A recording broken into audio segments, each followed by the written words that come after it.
राम राम बेबे, सारी बनाना राम राम। कल जो वीडियो गेरी बेबे, उसमें दो एक बात रह गई अधूरी सी।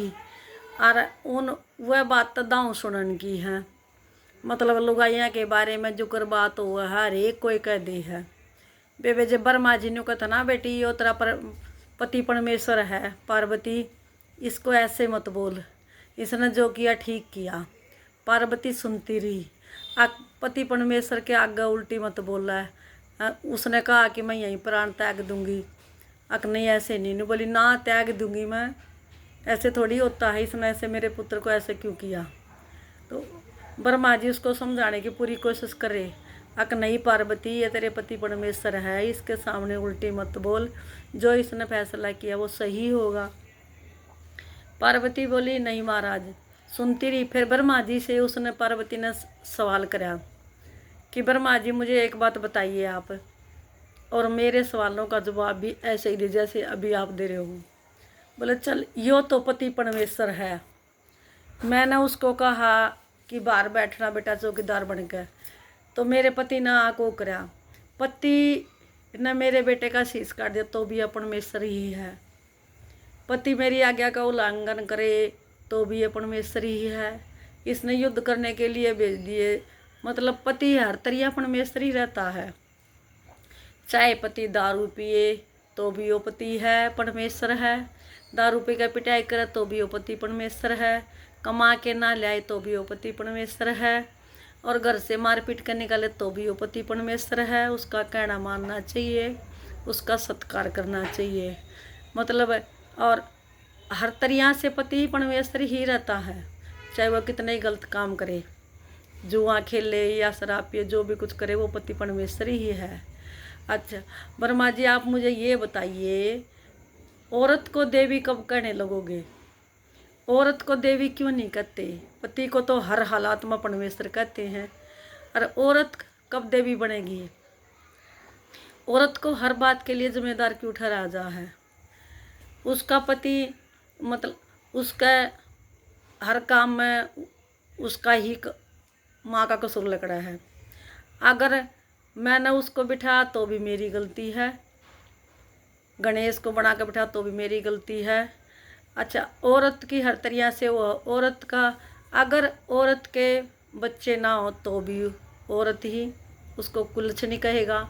अगर उसके हो के गुजर जाएं उसको फिर डांट भी कह देंगे। अच्छा बच्चे लायक ना लिखड़े तो उसके कहेंगे माँ ने अच्छी शिक्षा नहीं दी है। अगर उनकी शादी ब्याह ना हो तो भी नहीं कहेंगे ये माँ के इतने वो थे, मतलब माँ ने कोशिश नहीं करी, माँ ने ये नहीं करा, तब भी माँ ही दोषी है। अगर वह लायक लिखड़ा हुआ है तो बेटे किसके हैं? मेरा बेटा मेरे पे ही जागा। अगर वो नालायक लिखड़ाए तो रांड ने शिक्षा नहीं दी होगी। तो बोली ब्रह्मा जी मुझे आप ये बताइए, हर तरह से औरत ही जिम्मेवार क्यों हो? अगर भले आदमी में कमी हो और उस कमी की वजह से बच्चे ना हो, फिर भी औरत को ही कहेंगे बांझ। आप मुझे इस प्रश्न का जवाब दीजिए कि औरत को देवी क्यों नहीं कहते? औरत बच्चे पैदा करती है। औरत 9 महीने पेट में रखती है, उस वजन को झेलती है। बोला ब्रह्मा जी आप है ना 100 ग्राम वजन को डेली लेके घूम लो, मैं मान जाऊंगी हैं। और औरत बच्चे को जन्म देती है, और जो आदमी है वो एक चींटी तक को जन्म नहीं देता। फिर भी औरत कफन एक तरह से कफन ओढ़ लेती है उस टाइम कि भाई पता नहीं मरूंगी जीऊंगी, फिर भी उसको देवी नहीं कहते। बेटा उसको हो जाए तो भी उसको देवी नहीं कहते, फिर भी ये कह फलाने का लड़का हो गया खुशी मनाओ। हाँ, और बेटी हो जाए तो वो देवी है ही है नहीं। हाँ अच्छा कुछ भी हो जाए मतलब औरत को देवी नहीं कहते। ब्रह्मा जी मुझे इस बात का जवाब दीजिए, औरत को देवी क्यों नहीं कहते? अब ब्रह्मा जी के पास तो कोई सवाल कौन था। लक्ष्मी जी भी वहाँ आ गई, विष्णु जी भी यहाँ आ गए। लक्ष्मी जी भी पूछने लगी बहन इतनी क्रोध में क्यों हो रही हो? उसने कहा क्रोध में मैं इसलिए हो रही हूँ, हर तरिया से औरत को जिम्मेवार ठहराया है। इस बात के लिए वो अभी चुप होगी क्योंकि लक्ष्मी ने भी कोई संतान वो नहीं करी। लक्ष्मी की हमने ये नहीं सुना कि भाई लक्ष्मी की ये संतान है। थोड़े से दिन उसने जब माँ बनने का सुख प्राप्त करने की सोची तो गणेश ने ये कहा था, मैं आपका बेटा हूँ और मैं वैकुंठ में आऊँगा और आप मेरा बेटे के जैसे स्वागत करना जैसे आपकी कोख से जन्म लिया हो। कुछ दिन विष्णु और लक्ष्मी के पास गणेश जी रह के आए थे, इसीलिए लक्ष्मी और गणेश की साथ में वो होती है। जहाँ लक्ष्मी होगी वहाँ गणेश भी होगा, जहाँ गणेश होगा वहाँ लक्ष्मी होगी।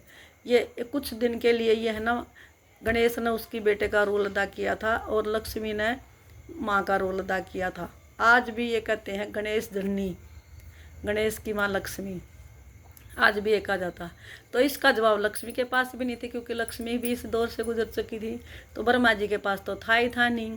तो जब ये फैसला लिया कि भाई गणेश को तो जिंदा करना ही करना पड़ेगा, और जब ब्रह्मा जी ने ये देखा, भाई अपने अंतरात्मा ये देखो कि ये होगा कैसे, जब उसने अपनी उसमें देख कर और जब ये बताया कि भाई ये ऐसे संभव है, जो भी अपने बच्चे से पीठ फेर कर सो रही होगी, जो भी जिस रूप में विवाह होगी, उसके बेटे का ला के इसको सिर लगा सकते हैं।